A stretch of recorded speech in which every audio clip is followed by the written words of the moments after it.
Just ponder the thought for me for a moment. We got next.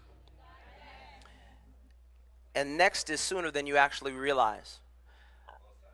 What I'd like to share with you dates back to 1988. And that's a long time, just is a long time. I was still in high school and, enjoying myself and sports and all of that. But in 1988, a college team was composed during the Seoul Olympics to go and be able to defend championship that the U.S. had won in that particular Olympics during basketball. And amazingly, during that time, if you recall, many were kind of scared about this college team because even though it had some notable players, ironically, we didn't think that we could get the job done. And I believe they were right because history tells us that in 1988, that college team that was composed in the Seoul Olympics lost and they took third place.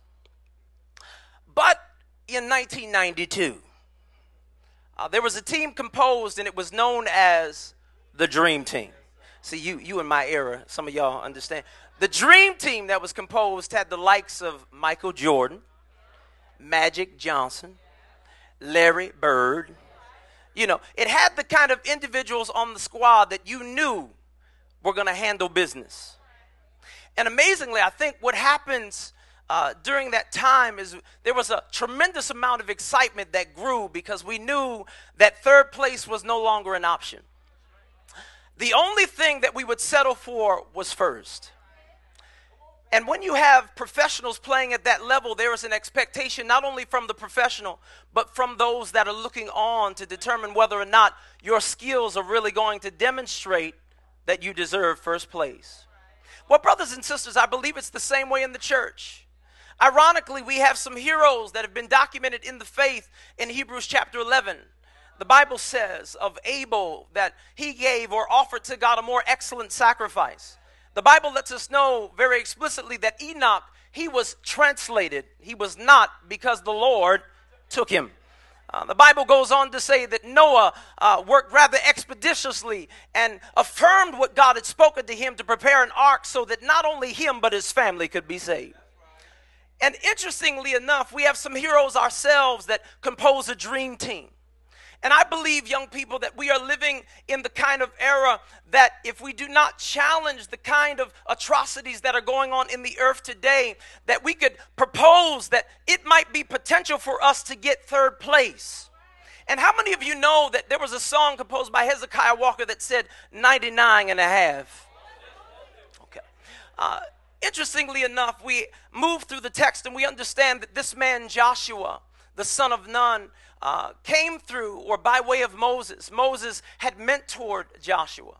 And Moses had given Joshua great instruction. He trusted Joshua. Joshua was one of the 10 spies that returned with a good report. And interestingly, as they returned, it was Joshua and Caleb who understood we're a part of the dream team, so we can take the land. We understand that if God be for us, it doesn't matter if the whole world is against us, he got our back. And I think what happens to young folks in the midst of all of the turmoil that is going on, we tend to look at the numbers game. We tend to look on the outside of us. We tend to look at those who seem to be doing good, but inwardly there is nothing but turmoil and havoc going on the inside of their lives. Just on last night, I heard a report of a young lady, 27 years old, who had hit the Grammy charts, but interestingly, she died from a drug overdose, having all of her life bypass her simply because she chose drugs and alcohol over a true and living God.